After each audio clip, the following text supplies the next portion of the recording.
Jean-Pierre? E allora buongiorno a tutte le ascoltatrici e a tutti gli ascoltatori con il beneplacito e l'alto patronato come sempre di Elia Scanetti. C'è un'altra puntata di Auto da Fè, particolarmente interessante credo oggi perché come sempre abbiamo con noi Max Del Papa che è già collegato in audio video. Buongiorno Max. Ma c'è anche un ospite graditissimo, da tanto tempo diciamo credo che non frequenti la nostra radio, ma lo ritroviamo con piacere, Marcello Foa, che anche lui è in audio video collegamento. Buongiorno Marcello, ci diamo del tu, Certo. grazie per il collegamento. Allora, abbiamo la possibilità oggi di partire da due libri. Il primo è quello di Max Del Papa, Schiavi, si occupa, come già sapete, della degenerazione della democrazia liberale e del ritorno dell'autoritarismo paternalistico. È un formidabile scritto, secondo me, di carattere sociologico, ma direi prima ancora antropologico e quindi politico sulla nostra epoca e sul nostro modo anche di fare comunicazione e informazione. L'altro libro, l'ultimo che hai scritto, Marcello, per l'editore Guerini, se non sbaglio tu dirigi anche la collana con cui questo libro, che questo libro ha iniziato, ha inaugurato, no? Le scintille di Guerini e Associati, che è un editore molto interessante nel panorama italiano, che ha sede a Milano. E tu hai pubblicato, per la verità già nello scorso aprile, un libro che ha un titolo molto esplicito, La società del ricatto e come difendersi, no? Che ha inaugurato questa collana. Tra l'altro, mi stavi dicendo poco prima di andare in onda che domani esce un altro libro assai interessante di questa collana, del quale forse varrà la pena di parlare anche, no, nella nostra conversazione. Intanto però io noto che questi due libri possono essere connessi tra di loro, perché tra gli schiavi e il ricatto c'è una linea di continuità, no? Ricatto è una parola che deriva dal latino e che nella sua radice etimologica ha il concetto di fare prigioniero qualcuno al fine di trarne un'utilità e quindi di limitare la sua libertà. Esattamente il tema del libro di Max, Schiavi, no? Allora, la faccio corta e tra l'altro qua abbiamo un po' di temi di cui discutere, perché di ricatto hanno parlato anche, mi viene in mente Marcello, partiamo da qui, hanno parlato anche personalità come il magistrato Gherardo Colombo, ti ricorderai che aveva definito il nostro paese, la nostra politica, un luogo in cui si esercita l'arte dei ricatti incrociati e tutto vive in virtù di ricatti incrociati. Così come ci fu uno scandalo, io non so più come è finito perché non ne ho avuto più notizia, che riguardava anche Sigfrido Ranucci, la sua trasmissione, Report, no? Due deputati, se non ricordo male Ruggeri e Faraone, avevano messo in pubblico anche delle comunicazioni con il giornalista nelle quali lui diceva io ho un sacco di dossier 78.000 addirittura non so quanti su politici che usano cocaina, che fanno feste da basso impero, posso rovinarvi tutti, no? Diceva così nella sua trasmissione. Mi viene in mente anche un'altra questione che tu hai affrontato a proposito di libertà, di ricatto e di informazione, cioè la questione del giornalista che fa da buca delle lettere. Tu l'hai affrontata molto spesso questa questione. A me me ne vengono in mente due, il compianto D'Avanzo su Repubblica e l'attuale invece molto in spolvero Gianluigi Nuzzi, il quale riceve la famosa intercettazione, abbiamo una banca di Fassino e poi una valigia addirittura in Svizzera dalla quale verrà tratto il libro con tutti i documenti dentro, già belli che pronti, il libro Vaticano SPA. Allora, io ho affastellato un po' di cose. Ti lascio partire da dove vuoi perché a me sembra che tutte queste vicende di cui tu parli e anche Max nel suo libro ci disegnano un panorama dell'informazione non tanto in buona salute. Ultimo anello del discorso, la vicenda che ti ha toccato personalmente. Tu sei stato anche presidente della RAI per 4 anni quasi, mi sembra, 3 no? anni. 3 anni, dal 18 al 21, e anche conduttore su Radio Rai 1 di una bella rubrica, io lo dico anche da ascoltatore perché l'ascoltavo, che era una rubrica che faceva informazione. Giù la maschera si intitolava, faceva informazione cercando di uscire dal mainstream, come si dice oggi, no? Cioè cercando di affrontare i fatti da diverse angolazioni, con diversi giornalisti di diverso orientamento anche, ma con una trasmissione centrata sui fatti. Ecco, questa trasmissione è stata brutalmente sospesa senza che neanche ti avvisassero. Addirittura un ex presidente della RAI e conduttore al quale non dicono nulla e gli fanno scoprire attraverso i media che la sua trasmissione non c'è più. Tu hai dato anche una serie di motivazioni, no? Nessun partito ha preso posizione e dall'altra parte la trasmissione era troppo libera per poter essere tollerata. E qui butto l'ultimo anello della catena, poi non parlo più. E qui viene a proposito l'ultimo articolo che ha scritto Max del Papa su nicolaporro.it in relazione a quanto successo a Udine, no? Per la partita Italia-Israele, dove il cronista dice, beh, almeno sul campo speriamo di eliminare Israele, e l'altro che introduce la partita dice, beh, dobbiamo ricordare il genocidio compiuto da Israele con questo nastrino nero che ricorda 250 giornalisti che poi sono presunti giornalisti uccisi a Gaza. Allora, come siamo messi tra politica e informazione oggi, Marcello? Poi sentiamo anche Max, naturalmente. Ma siamo messi... E che cosa ci insegna la tua vicenda? Perché a me da cittadino comune mi ha insegnato molto, no? A quelli del Foglio gli ha insegnato qualcos'altro. Ti hanno scritto una nota velenosa, no? Quindi quelli là ti hanno detto, beh, insomma, non sei censurato, eri protetto prima, quindi non sei censurato dopo. Non eri meritevole prima, non sei censurato adesso, ben ti sta. Sì, a me non pare. Non li commento neanche perché mi hanno sempre attaccato in continuazione, il problema è loro, non è mio, insomma. No, se vuoi la mia vicenda è purtroppo emblematica per il centrodestra ed è purtroppo una sconfitta per loro innanzitutto, oltre che per me.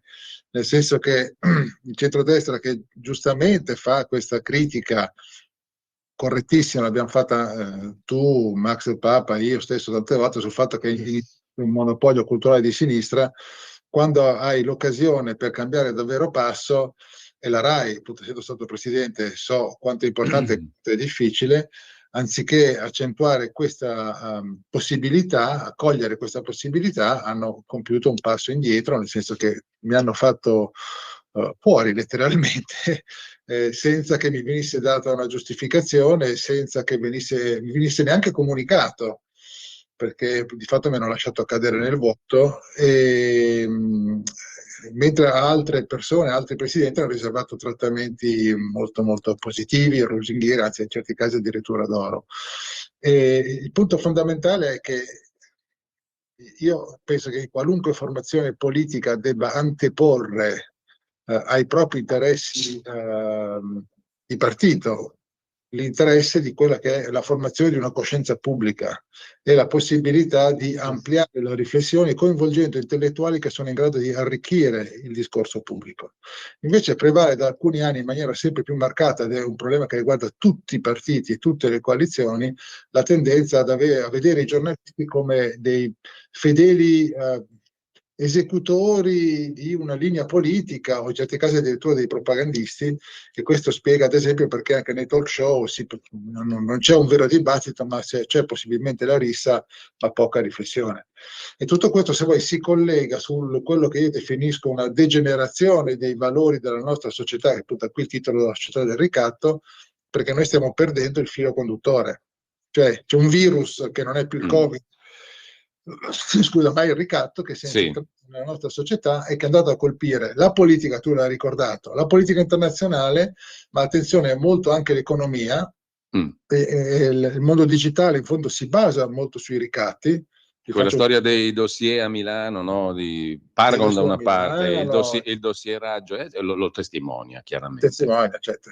Fino giù addirittura alle vicende personali, perché c'è anche nelle nostre relazioni personali il ricorso al ricatto emotivo, un tema importantissimo quanto sistematicamente eluso, e pensa un po' all'origine della maggior parte dei colloqui che gli psicologi hanno con i propri pazienti.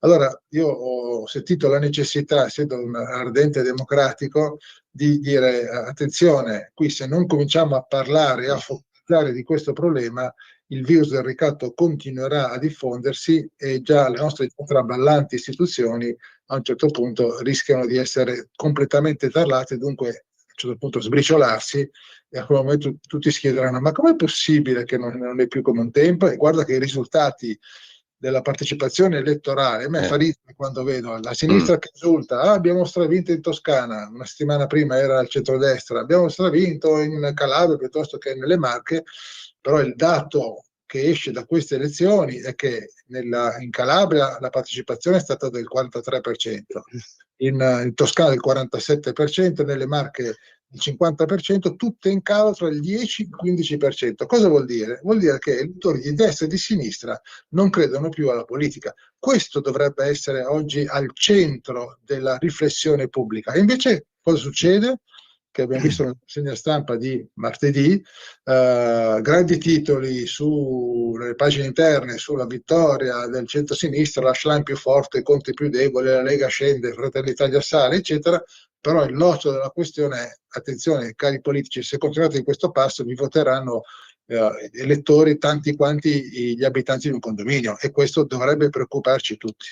Allora, due cose, poi lascio la parola a Max del Papa, che credo abbia molte cose da dire su questi argomenti. La prima, tu avevi dichiarato, se non sbaglio, Marcello, di avere già da presidente Rai avuto la netta sensazione di essere sottoposto ad attenzioni particolari, se non intercettazioni, a fini evidentemente ricattatori, no? Punto primo. Quindi te lo aspettavi lo sgambetto alla tua trasmissione?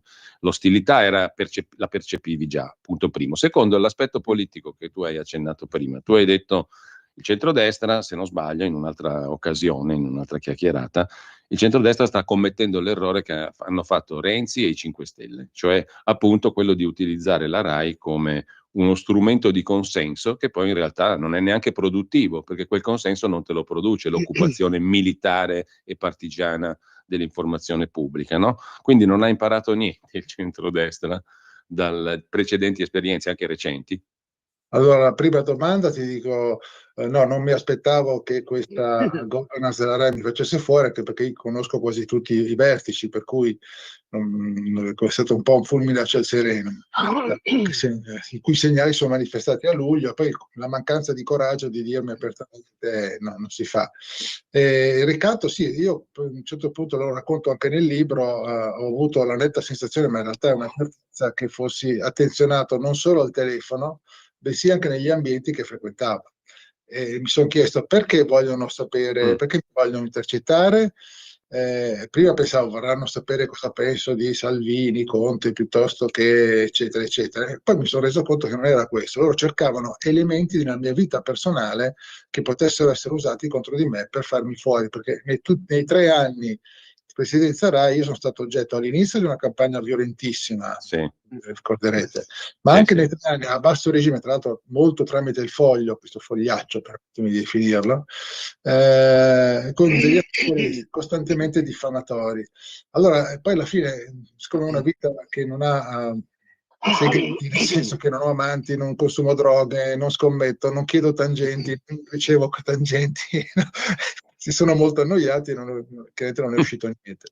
Il secondo punto, sì, è molto, qual è il punto esattamente? sì, sul fatto che il centrodestra si occupa militarmente, tra Ecco, sì, quello è virgolette, fondamentale. come i predecessori. Lo confermo, c'è ancora nei politici la percezione che, come era negli anni 70 e 80 fino agli anni 90, quando se tu controllavi Mediaset e la RAI potevi influenzare davvero gli elettori perché tutti guardavano la televisione, oggi la televisione viene guardata da una minoranza degli italiani, ma piccola minoranza, meno di un terzo la guarda con regolarità. E per cui pensare che tu attraverso i telegiornali telecomandati e un'informazione che non va magari a sfocugliare gli scandali che riguardano la tua parte politica riesci a farla franca. Allora, Renzi controllava di fatto sia Mediaset sia la RAI all'epoca e perse il referendum in maniera clamorosa, è passato dal 40% al 2%. I 5 Stelle, quando non controllavano la RAI, sono saliti dal 10 al 35%. La Lega ancora, quando non aveva nessuno in RAI, è passata dal 4 al 34, adesso cito a memoria i dati, e poi dopo sono crollati tutti quando hanno cominciato ad assorbire le vecchie logiche del potere, tra cui il controllo della RAI. Per cui pensare di controllare l'informazione per influenzare gli elettori Oggi è non 1.000.000 funziona, non no. funziona. Funzionava la tua trasmissione, invece, secondo me, perché quello era lo spirito, ma non per dare un elogio così ad personam, ma per lo spirito della trasmissione. Quella era l'ottica vincente, secondo me, da ascoltatore e da cittadino. Max, ti lascio subito la parola, però prima che mi scappi volevo fare a Marcello anche un'altra domanda, più diciamo riguardante il tuo ruolo, no? Se questo è il quadro, tu da presidente della RAI, cosa volevi fare? Cosa hai potuto fare e cosa non hai potuto fare e perché? Allora, cosa volevo fare? Il presidente non è l'amministratore delegato, per Eh, cui in realtà i poteri reali sono molto sì, limitati. Io non potevo alzare il telefono e dire cambia quel programma o cambia questo no. Hai così sei portavoce della RAI di fatto, perché qualunque cosa tu dici tu rappresenti la RAI, dunque è un ruolo anche pubblicamente. A un certo punto io mi ero un po' eclissato perché qualunque cosa dicevo veniva strumentalizzata e per uno che era abituato a dire quel che pensava è stata molto una sofferenza. Quel che ho cercato di fare è quella di incentivare un vero pluralismo e di portare una vera meritocrazia all'interno della RAI. Cioè io quel che volevo fare è aprire certi canali, certe trasmissioni che erano appannaggio esclusivamente di un certo tipo di mondo a delle voci che devono essere libere. Diciamo così, sono stato estremamente sfortunato perché il governo che mi aveva nominato giallo-verde è durato neanche un anno dalla mia nomina, poi è arrivato il governo giallo-rosso, per cui sono diventato un presidente quasi scomodo, nel senso che non rappresentavo più il governo, ma ero un presidente quasi di opposizione, e alla fine, in pochissimi mesi, pochissimo tempo, c'è stato anche il governo Draghi, in mezzo c'era anche il Covid, con un'azienda che è passata da una situazione normale a una situazione di emergenza, per cui alla fine è stata un'esperienza molto utile per capire cos'è la RAI, cosa sono le istituzioni dall'interno, perché è molto importante, cosa sono anche i partiti, perché predicano bene, spesso non si già. comportano all'altezza, e per cui alla fine, maturando la convinzione molto netta, che peraltro adesso si sta verificando, che o la RAI cambiava radicalmente la propria struttura, andando ad abbracciare di più il digitale, oppure sarebbe andato incontro a un declino. Dissi, tra i 5 anni, io ho finito nel 2021, oggi siamo nel 2025 e gli ultimi dati indicano che le reti generaliste hanno perso da un anno all'altro il 7%, il che significa che stanno prendendo una velocità di caduta che è simile a quella che hanno vissuto i giornali. E stanno riempiendo la caduta cercando di trasformare in materia da gossip la cronaca giudiziaria. Mi sembra così, anche in larga parte. Comunque, questa è un'impressione, diciamo, da telespettatore molto, molto parziale, perché ne vedo pochissime di TV. Quando accendi, però, ti trovi Garlasco dappertutto in questo periodo. Comunque, Max, ti lascio subito la parola, perché mi sembra che quello che ci dice Marcello si inserisca perfettamente nel quadro tracciato, dicevo, sociologico, antropologico e politico nel tuo libro, Schiavi, no? Sì, io mi ricollego proprio a quello che diceva Marcello Foa, cioè mi sembra che siamo d'accordo su questo punto, che il sistema dell'informazione, ma non dico necessariamente solo della RAI, proprio dell'informazione, ormai è diventato un sistema autoreferenziale, cioè ce la cantiamo tra di noi, tanto lo sappiamo che non ci seguono, non ci ascoltano, non possiamo più influire come pensavamo, come pretendevamo, ce la cantiamo tra di noi. Io la vedo come una compulsione di potere, cioè comunque siamo dentro, potere vuol dire comunque controllo in una certa misura, quindi vuol dire affari, quindi vuol dire soldi, vuol dire rendite di posizione. Questo mi sembra l'informazione, e in particolare, ma non solo la RAI. E difatti poi io mi stupisco quando mi dicono ma come mai, ma tu non vai mai in televisione, non ti chiamano? No, veramente non mi chiamano, però se devo essere sincero, io dico non è che mi manca. Tu lo dici, ma fai come la volpe e l'uva, te sei invidioso. Allora, se io devo essere sincero, tu lo sai, mi manca la televisione, nel senso che se ci vado vendo qualche libro in più. Ma se io devo andare là a fare la scimmia urlatrice, quello che diceva prima Marcello, la logica del talk show, che è la logica sempre delle guerre, dei litigi, che poi sono finti litigi, no? Perché alla fine si va a cena insieme. Beh, a me questa roba non mi manca. Cioè, che ci vado a fare? Ed è ancora un sistema autoreferenziale, come un gioco, no, tra di noi. Sul ricatto, il ricatto è favorito dalla tecnologia del controllo, quindi, però è anche vero che tutto questo questa orgia di dossier, di spionaggi, di telefonate, di pedinamenti. Sì, se una persona è una persona per bene come Marcello può dar fastidio, perché uno dice, cazzo, sono una persona pulita, mi volete infangare per forza. Però io noto tu lo sai come diceva Tortora, io non ho colleghi, eccetera, eccetera, io noto tra la premiata categoria che stanno andando oltre. Cioè a questo punto se ne fottono dello zozzo, dei ricatti sulle nefandezze, li rivendicano. Quando io dico a qualcuno, ma tu perché andavi alla gintoneria? Che era un circolo di malaffare, di droga, c'era la mafia albanese. E loro mi rispondono una chiusa 100 aperte. Per dire, amico mio, se non ci vai pure tu la puoi trovare dappertutto la gintoneria a Milano, a Roma. Se non ci vai è un problema tuo. Quindi lo rivendicano. Invece, dove veramente non si hanno difese, specialmente se sei una persona onesta, è sul conformismo. Perché diciamola com'è, bisogna pensarla tutte alla stessa maniera. Prima appunto diceva Marcello, il ruolo del giornalista che è diventato di propagandista, no? Lo stiamo vedendo anche in questi giorni con l'informazione che danno su Israele, dai. Altro che Tele Al Jazeera. Allora, la cosa com'è? Marcello Foa, che è convinto del pluralismo, intervista il medico Citro, che è un medico critico sui vaccini, viene fatto fuori, la paga. Quello è. Bisogna stare zitti con un presidente che dice non si invochi la libertà per non vaccinarsi. Se uno intervista, io stesso nel mio molto più piccolo, però ci ho perso dei lavori. Essendo io un malato di cancro che ha osato dire che il cancro gli è venuto dopo 2 dosi, perché me l'hanno detto i medici, io ho perso collaborazioni, una con Italia Oggi, tanto per non far nomi, e faccio fatica a entrare in altre testate, ho bisogno di lavorare. Ah, ma tu sei quello che dice che c'è avuto il cancro per i vaccini? No, guarda, non ci interessi. Il conformismo sì. Il conformismo è ancora la cosa che fa la differenza. Tu puoi essere anche zozzo dei ricatti, più sei zozzo più lo rivendichi, è la lezione di Vanna Marchi, ma se tu esci dal conformismo lì la paghi, lì la sconti, non ti salvi. Ecco, sei allora, d'accordo, questo cosa questo è un male. No, scusami, non volevo interromperti, Max. No, prego, perché?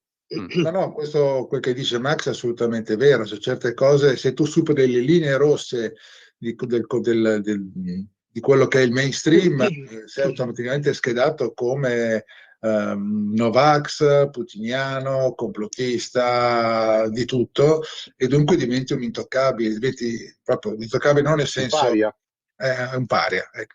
Questo è il problema di oggi, che riguarda però, è una forma mentis che prima riguardava solo certi ambienti, purtroppo è diventata dilagante, anche perché il dialogo tra destra e sinistra è in realtà apparentemente infuocato, ma su temi sempre più limitati. Su altri è inesistente, proprio perché sennò tu vai a toccare le linee rosse, no? Per cui questo, quel che è successo a Max De Papa non mi stupisce. Tra l'altro io lo seguo sui social, ho seguito la sua vicenda, anche il suo dolore personale, tutte queste cure che ha dovuto fare, insomma è stata una traversata molto difficile, però neanche il fatto che lui abbia subito e pagato personalmente il prezzo di quel che è accaduto è servito a smuovere i colleghi per dire ma vieni con noi lo stesso, ti apro una porta. È la mancanza di coraggio che poi si testimonia riguardo a mia vicenda sul fatto che nessuno aveva avuto il coraggio di alzare il telefono e dire all'ex presidente non ci sarà più la tua trasmissione. Pensavano che andasse sotto traccia e io di fatto non ho ceduto a un ricatto implicito, se mi permetti questa piccola... Sì. Perché se io fossi stato zitto eppure avessi annunciato ma che peccato, scusa qualunque, poi sarei potuto andare in Rai e dire ecco vedete non vi ho fatto casino, io cosa mi date in cambio? Magari una particina su Rai Cultura o su Rai Italia o queste cose qua. Però francamente io non sono quel tipo di persona, e per cui ho detto, mi fate uno sgarbo così grande, una trasmissione di grande successo, sono uscito con un video che non era violento, ma era sentito, molto equilibrato, come di solito cerco di essere. E l'hanno visto in tanti, tra l'altro. Sì, 350.000 persone, una cosa così. Insomma. Per cui io non ho ceduto al ricatto e trovo che la differenza, io non credo a delle rivoluzioni, gli atti eroici estremi che ti portano, eccetera, però piccoli gesti di resistenza quotidiana e di incoraggiamento ad altri di dire ma anche basta in certi frangenti sono importanti. Per cui, così come ha fatto Max del Papa, così come ho fatto io, fate le debite proporzioni, perché lui personalmente ha subito, ovviamente, visto le conseguenze, è stato molto peggiore rispetto a quello che è successo a me.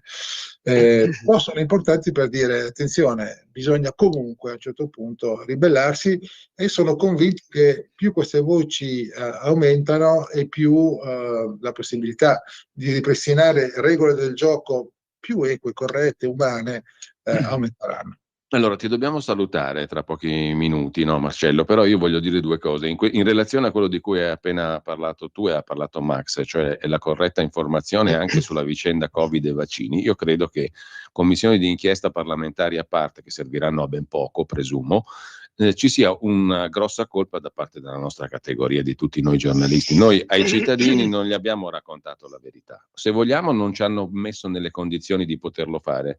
E lo dico anch'io per primo, perché quando ho affrontato l'argomento, anche qui, sono stati travisamenti, casini, eccetera, quindi l'abbiamo lasciato perdere. Per cui devo dire mea culpa pubblicamente. Non ho più toccato questo tasto perché ho capito che andava a finire male.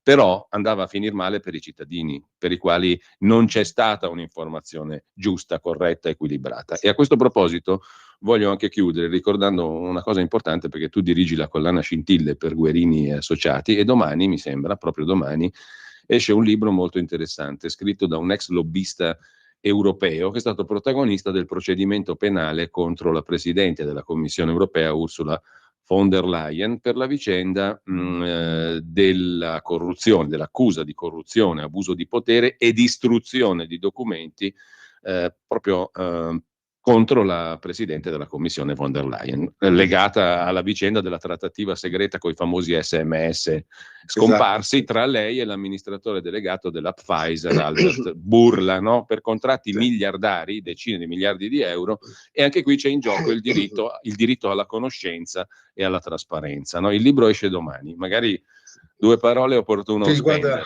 è un libro, appunto, abbiamo tradotto dal francese, uscirà nei prossimi giorni anche negli Stati Uniti. Io ho scritto anche la prefazione a questo libro, è molto importante perché un lobbista, peraltro molto corretto, nauseato nel vedere quel che stava succedendo, si è ribellato, ha usato l'inimmaginabile, cioè denunciare la von der Leyen, pagato un prezzo molto alto perché gli hanno revocato istantaneamente il tesserino che gli era appena stato rinnovato 2 mesi prima, ma lui, questo libro ha un valore aggiunto notevolissimo perché lui spiega quali sono le tecniche usate dalle lobby per infiltrare le grandi istituzioni come quelle europee.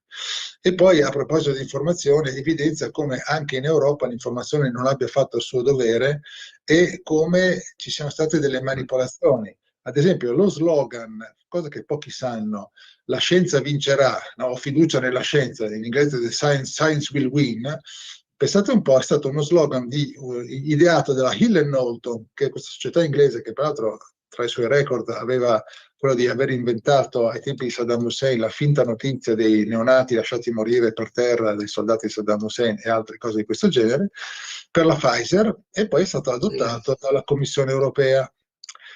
Allora, c'è un cortocircuito a livello europeo molto importante, un livello di compromissione tra lobby, Commissione europea, mondo economico, che Baldan con estrema passione, perché certamente proprio non mi scappa dei commenti anche un po', però con estrema precisione documenta, e il quadro che ne esce è veramente ti turba perché dici caspita che cazzo di mondo è Bruxelles, ma al contempo è un segnale molto forte, molto positivo, perché c'è qualcuno che dice attenzione, qui ci sono tante associazioni che lo hanno seguito E dunque quel discorso che facevamo prima trova un suo compimento, nel senso che noi veramente dobbiamo cercare nella nostra funzione, io faccio il giornalista, non faccio la politica, non fa per me la politica, così come fa Max e così come fai tu Giulio, di continuare ad alimentare quelle che sono le voci libere e soprattutto di alimentare una coscienza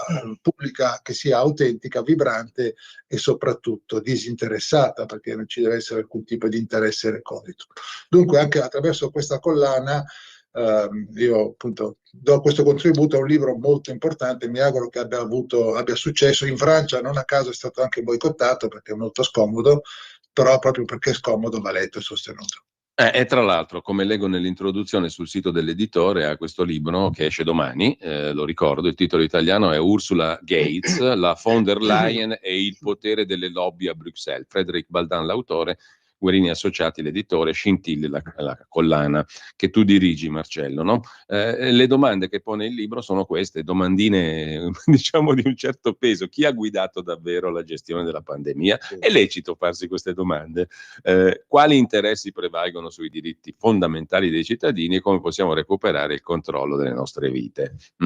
Sono questioncine che non abbiamo potuto affrontare liberamente. Terribile. Manco fossimo in Cina. No, infatti, e tra l'altro c'è un'altra chicca che vi do, questa che la campagna in occasione delle ultime elezioni europee elaborata dalla Commissione von der Leyen è stata copiata pari pari da una campagna fatta dal Partito Comunista Cinese. A posto siamo. Ecco, siamo a posto. Non mi stupisce. Io purtroppo vi devo lasciare perché devo ringrazio andare a prendere Baldan che arriva in Italia proprio oggi. Marcello, grazie. Vi lascio per una giusta causa. Ecco. Grazie davvero a Marcello Foa, ci teniamo in contatto. Grazie, un saluto a te, un saluto e un abbraccio anche a Max. Lo amiamo perché ci offre sempre le cose più buone e naturali. Linea Alberto Acerbis. Ma buongiorno a tutti gli amici di Radio Libertà, eccolo qua, mamma mia, io vi vedo con gli occhi al cielo, mamma mia, le che amore, qua ancora Alberto Acerbis. Abbiate pazienza, un minuto. Visitate olioacerbis.com, andate nel reparto dell'integrazione, troverete in modo particolare, questo è il momento, Bronco Free. Cos'è che schi? Bronco Free noi lo proponiamo su questa emittente da 23 anni. Matteo si ricorda. Perché è importante Bronco Free? Perché in maniera naturale e non chimica calma tosse grassa, tosse secca, fluidifica il catarro in eccesso per facilitare l'espettorazione. Ok, parlo difficile. Per facilitare l'espettorazione. La presenza del timo, altea, papavero, marrubio e verbena, che sono calmanti, coadiuvanti anche della tosse, cioè la calmano. Quindi la bava di lumaca fluidifica il catarro. Timo, verbena, papavero, marrubio calmano la tosse. Alla mattina vi svegliate, pantofolina, zec, 2 bei colpi di tosse e vi liberate, è importante. Guardate che non contiene né glutine, né saccarosio, lattosio, OGM coloranti, possono prendere anche i piccini. Chiaramente però non è una cosa industriale, quindi velocemente, se volete prenotarlo, 59 euro, 3 flaconi, 3. olioacerbis.com, sezione integrazione, oppure se volete farlo stamattina chiamate, per informazioni c'è Miriam, 030 68 40 408. Ma andate a visitare il sito, non perdiamoci di vista, dite come ci è conosciuto Radio Padania, un regalo per voi. Radio Libertà, ho sbagliato, sarò nostalgico. Vabbè, olioacerbis.com, vi voglio bene. Allora, siamo credo di nuovo in onda, siamo rimasti in 2, ma credo che la chiacchierata con Marcello Foa sia stata interessante, no Max? Molto, veramente. E opportuna, perché poi alla fine non sono tantissimi i colleghi che la pensano così, come me, come te, come Marcello, sulle cose fondamentali. Poi ognuno di noi ha le sue anche opinioni, idee, per carità, differenze, questo è ovvio, va da sé. Però è anche l'epoca in cui fare questa precisazione ovvia non è così scontato, no? Perché perché il tasso, quella cosa lì che ha raccontato Marcello della copiatura da parte della Commissione europea, della von der Leyen, del modello cinese, la dice tutta, no? La dice chiara di come siamo combinati. Intanto però ricordo a chi ci ascolta, poi vorrei citare come al solito un po' dei tanti articoli e tutti interessanti che hai scritto in questa settimana, però chi vuole intervenire già può farlo perché apriamo le linee telefoniche, la regia ci avvertirà allo 02 92 94 7222. Per chi invece vuole mandare messaggi via WhatsApp, anche audio, il numero è il 340 6709 659. Max. Io pensavo sentendo Foa così, pensavo che alla fine due cose pensavo. Una è che c'è proprio questo, anche lì, non me lo leva dalla testa nessuno, cioè c'è questo senso del chi è dentro, chi è fuori, nella politica e quindi anche nell'informazione e quindi nella RAI. E se sei dentro, abbiamo visto con Ilaria Salis. Non importa come sei entrata, sei dentro, sei dei nostri. Se invece non sei dentro, o non sei più dentro, non esisti. Vieni fatto fuori e non conti più niente. Io è vero che ho perso dei lavori, che faccio fatica e purtroppo faccio fatica a lavorare perché devo scontare una malattia, né più né meno. Io devo scontare una malattia. Siccome questa malattia mi è venuta in conseguenza di certe cose che tutto il mondo oggi sa, che questi correlazioni, questi rapporti ormai tutto il mondo li ha dimostrati proprio in punta di scienza e non è più uno slogan fatto dalle camorre inglesi per conto di quelle cinesi. Io sconto questo. Non devi lavorare, non devi esistere perché ti è venuto un male cattivo. Questo è il cosa. Dopo tutto il resto, sai, è difficile da mandar giù. Ci ho fatto un libro, su di me, su queste dinamiche. Sì. Ci ho fatto un monologo che invece è un pochino più personale e spero di portare in giro. Guarda, io ho avuto la fortuna, Max, di leggerlo e devo dire è un testo formidabile. Se il libro è bello, quel testo lì ti tocca dentro, ti prende, ti acchiappa, ti porta via. E io spero veramente che oltre alle date che hai già fissato ce ne possano essere tante altre di confronto con le persone. Ti devo dire però che c'è un ascoltatore che è in attesa da minuti e minuti, quindi lo passiamo in onda. Sentiamolo, pronto? Buongiorno Kainarca, sono Buongiorno. Adriana, scusate la voce. Ritorniamo un attimo al conformismo. Vi racconto una cosa personale che mi è successa alla fine di luglio. Mi sono recata al pronto soccorso perché mi ero ferita al tallone, per cui dovevo essere curata. Quando è stato il mio turno, l'infermiere giovane chiaramente mi ha chiesto le generalità. Quando io gli ho detto che ero nata a Mogadiscio, Somalia, e lui mi ha guardato sorridendo e mi ha detto padre fascista, e io gli ho risposto allora vuol dire che non mi curerà. Per cui questo è un particolare che si può collegare a quanto avete detto voi, ma vuol dire che questo conformismo sta scendendo veramente negli strati non dico bassi, ma proprio normali, e questo è abbastanza grave. Grazie, buon lavoro, trasmissione interessantissima. Grazie mille. Grazie a lei. C'è un altro messaggio. C'ha ragione. In che senso, Max?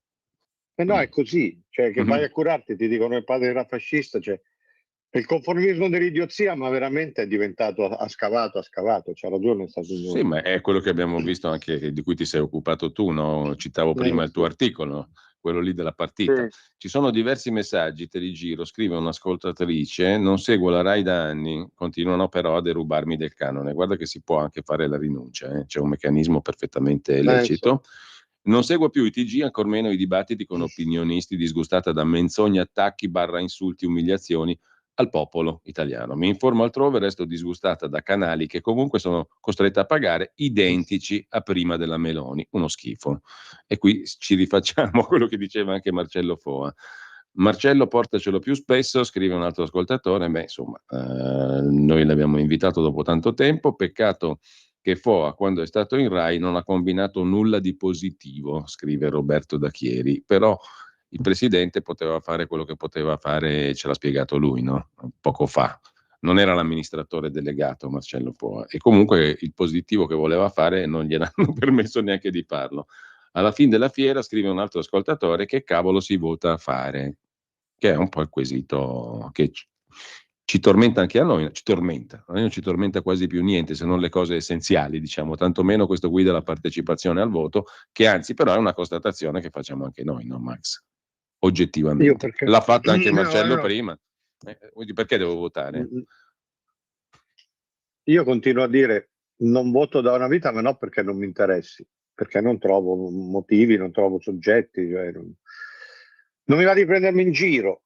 Io se mi dai un cesto di mele tutte baccate non è che devo mangiarne una per forza essendo baccata, datemene una sana, poi vediamo. Siamo lì, e cioè, è quello che stiamo dicendo da giorni, da settimane, non c'è più, c'è il conformismo, vuol dire tutti dentro. La RAI, che oggi è Telemeloni, però è anche dove comandano gli altri, è una spartizione totale come non si era mai vista.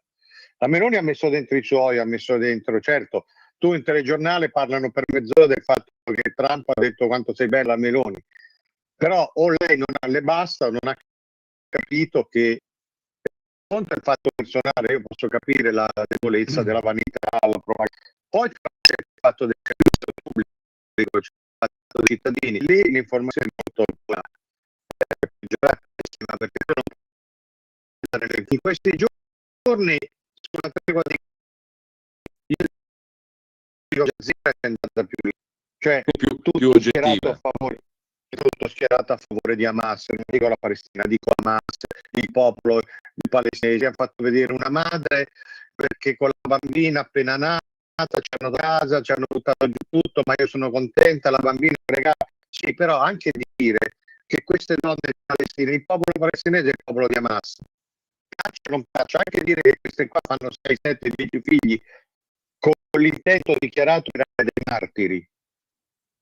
Le figlie, se sono femmine, diventano delle ancelle, delle concubine, e i figli vengono cresciuti a 5 anni, già vanno a scuola di odio e diventano martiri di Hamas.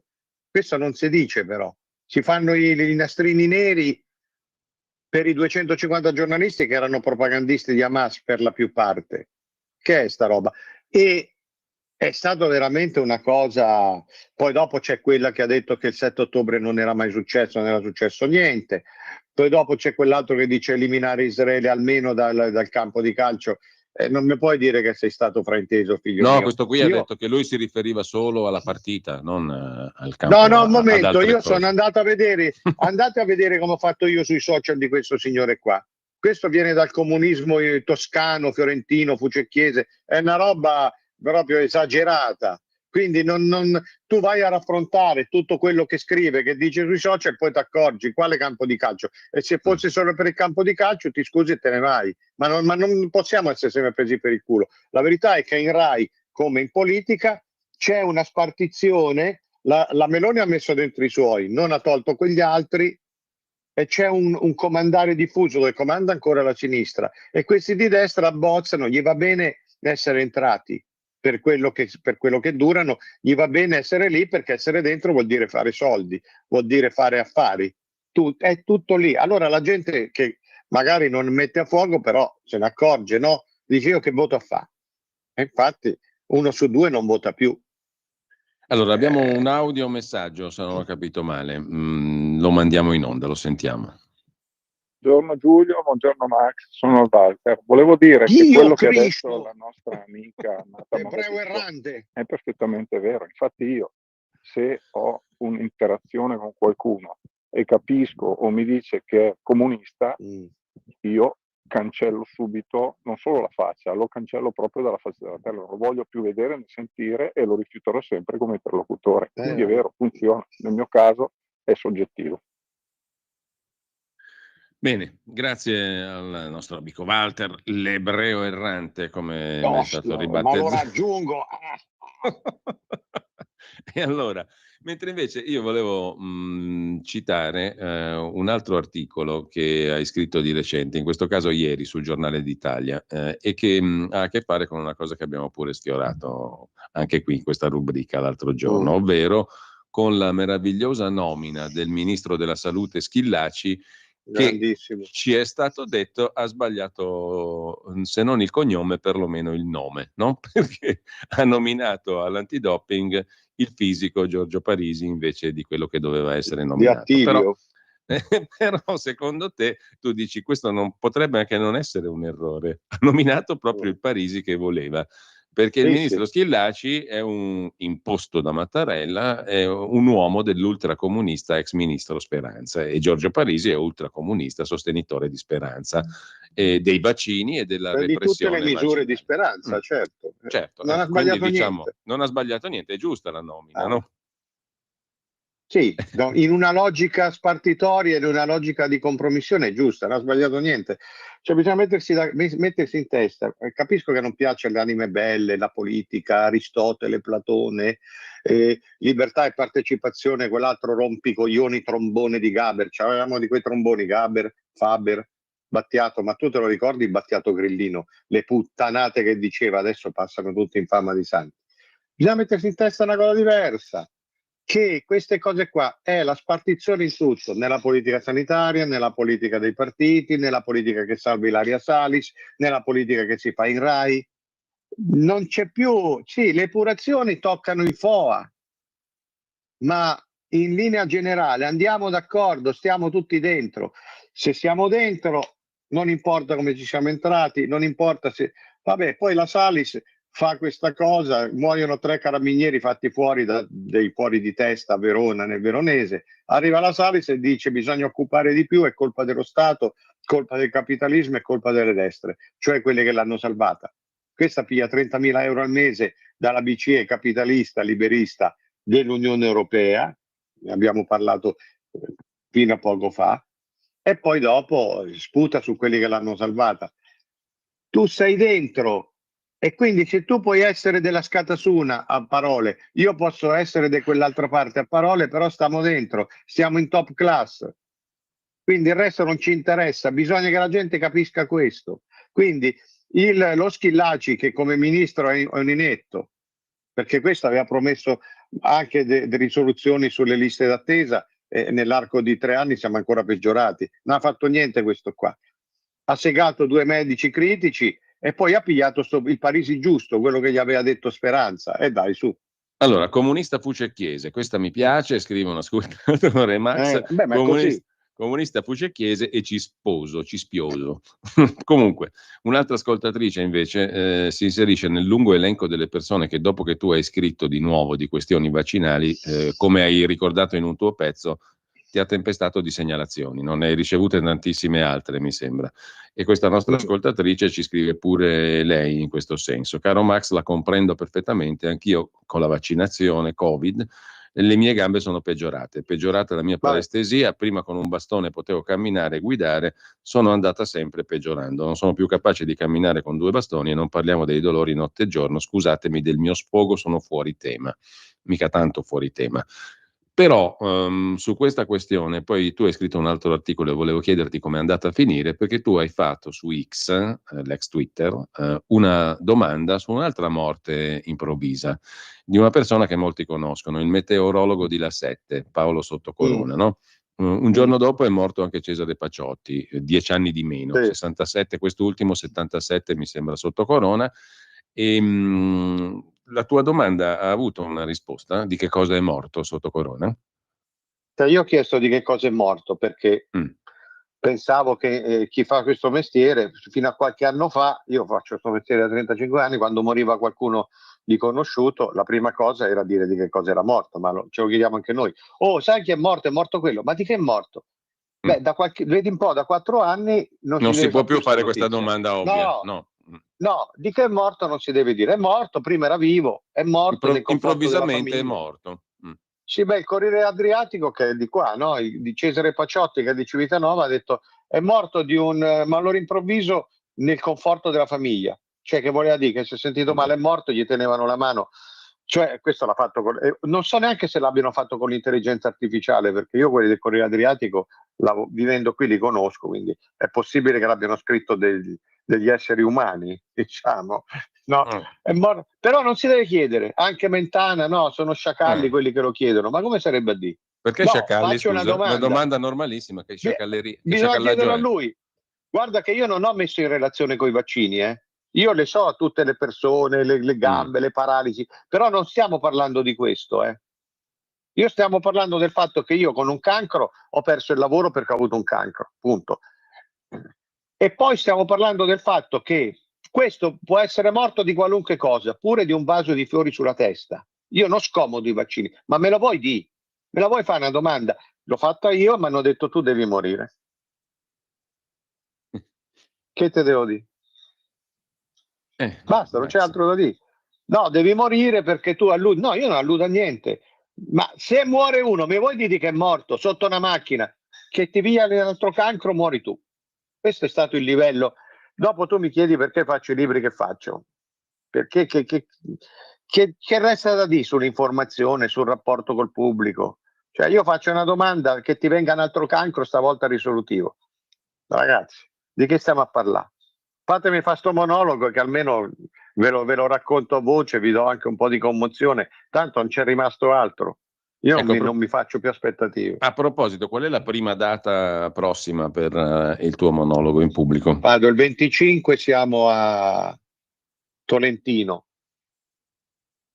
qua nelle Marche. Ma questa è proprio una cosa teatrale, ci sono anche delle piccole economiche elementari, però soluzioni sceniche, cioè sfrutto proprio tutta la scena. Poi sono a Villa Falletto, mi pare, che è ad Asti il 4 di novembre. Poi ci sono altre date in via di definizione e poi, se Giulio vuole, ci sarà una riduzione radiofonica. Siccome il monologo su Tortora mi pare che sia piaciuto, no, questa se Giulio vuole vuole come? Vuole ecco. E come, perché quel testo è magnifico, Max, io lo dico da lettore, e mi è piaciuto ancora più del libro, se posso usare, se posso fare questa classifica, che non faccio perché il libro è molto bello, ma quel testo ti prende proprio dentro, e ti porta in territori diretto, anche... Sì.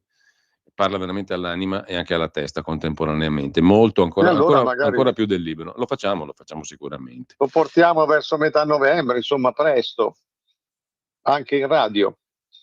Certamente, quando vorrai. Poi sempre al fatto, cioè io vorrei dire una cosa qua, quando la gente altre date, vieni a Cagliari, vieni ancora nelle Marche, vieni a Milano. Sì, io ribadisco sempre, siccome io non ho strutture, sovrastrutture, manager e cose, io resto con rapporto col pubblico, chi vuole mi chiama, però ci vuole un po' di buona volontà, non si può dire solo vieni, mi chiamate, a me basta una sala, non è che ho bisogno del teatro dell'opera, mi basta una sala, poi il resto ce lo metto io, però una saletta, una sala e un po' di organizzazione da parte vostra. Poi io vado dappertutto. Abbiamo pochi minuti, ma volevo toccare adesso un altro argomento a proposito di quello che hai scritto in settimana, e l'argomento ha a che fare con qualcosa di bello, che ti è piaciuto perlomeno. Ti è piaciuto l'ultimo album di Renato Zero. Ci vuoi spiegare perché ti è piaciuto? Anzi, tu hai detto che ha superato se stesso come fa ogni volta, quindi è un giudizio iper entusiasta quello che tu hai dato. Sì, io lì ho ascoltato questo disco lungo, dura 73 minuti, sono 19 brani, e cioè non l'ho, sono 50 anni che ascolto i suoi dischi, non l'ho interpretato come un disco bello, brutto, riuscito o non riuscito, cioè sono andato a cercare, mi sono venuti i significati ulteriori, cioè perché un uomo di tanto successo, di tanta carriera, ancora non è pago, ancora fa un disco così ambizioso, così strutturato, tra l'altro con un suono molto molto buono, molto bello, che si ascolta veramente con piacere proprio a livello di suono. E mi sono venute delle risposte, cioè non ha più senso adesso metterla sul disco bello, disco brutto, canzoni belle, canzoni brutte, Renato di oggi, Renato di ieri, Renato rispetto a... Cioè, qui c'è un autore che ha fatto un suo canone Cioè lui cerca sempre la melodia la melodia, quella sontuosa, quella ricca, quella che resta, quella è proprio una scelta artistica. E mi sembra che in questo tipo di melodia lui è circondato da compositori e direttori d'orchestra che vengono evidentemente da una tradizione colta, no? Cioè lui abbia totalmente fuori dalle mode, dal tempo, dalle esigenze, dal mercato, abbia scelto, non da adesso, ma soprattutto con questo disco ancora di più, come un recupero della tradizione occidentale italiana. Perché lì dentro, se uno conosce un po' la musica, si va dalle chanson troubadouriche da Marc Bru a tutto quel melodismo cinquecentesco proprio grondante. Addirittura il Monteverdi ci trovi. Sì, Luzzaschi, Monteverdi, c'è dentro poi Respighi, c'è dentro Puccini, c'è dentro l'opera, c'è la romanza, c'è la chanson, cioè sono allora, tutta in questo una serie. senso è un disco politico, in questo senso. Beh sì, no? È un disco anche politico, nella misura in cui, come diceva un tempo, si distacca da tutte le esigenze di mercato. Lì non c'è un solo momento in 73 minuti che strizzi l'occhio, non lo so, ai Maranza, a quel tipo di, che poi è il muezzin, no? I Maranza sono il muezzin elettronico, Dai, l'autotune, per il nostro orecchio è l'antimusica, diciamo. Sì, è un disco molto cantato, oltre che molto suonato. Ora, una persona che dopo 50 anni, dopo 50-60 dischi, contando tutto, fa ancora un'operazione così, mette anche proprio in conto il fatto di essere frainteso. A me è piaciuto anche per quello. Sono 19, ci sono alcune canzoni molto belle che restano, ma il punto non è questo. Il punto è quella scelta. Cioè oggi tu trovi uno che fa un tipo di musica così fuori dal tempo, nel senso di atemporale, può essere Branduardi, però Branduardi si rifà a certi stilemi sì. chiaramente. No, qui c'è una cosa diversa, che prende la romanza, l'opera, il melodramma, la tradizione italiana, la mette in un contesto moderno, di suoni moderni, la batteria, gli arrangiamenti. A me è sembrato molto, veramente notevole questa cosa qua. E mi sembra anche un'operazione rara, appunto, no? Perché è l'operazione di un musicista che riflette sul suo lavoro e che riflette sul suo mondo. Va detto che lui ormai da 15 anni si produce totalmente da solo. Se li fa i dischi, se li compone, se li distribuisce, se li produce, si produce i tour. Quindi è in una situazione di totale, assoluta libertà creativa e anche industriale. A me mi fa molto ridere certi autori con pretese politiche, noi siamo ribelli, siamo contro il sistema, poi dopo di ribelle non hanno niente. Mi viene in mente una, per dire, la compagna Fiorella Mannoia, che fa la compagna per la Palestina, per i movimenti, per le cose, poi ha dato una sua canzone a l'Enel, che è una multinazionale, no? E che cazzo, è per l'Enel. Si è illuminata d'immenso. Renato Zero con 500-600 canzoni non ha mai ceduto la pubblicità, per dirne una. Adesso poi ognuno fa le sue scelte, però qui c'è un autore che è diventato anche industriale di se stesso e quindi può fare questo tipo di operazioni che sono totalmente fuori dalla logica di mercato. Che poi lui abbia un suo pubblico per cui lo premia è un effetto secondario, è un effetto indiretto.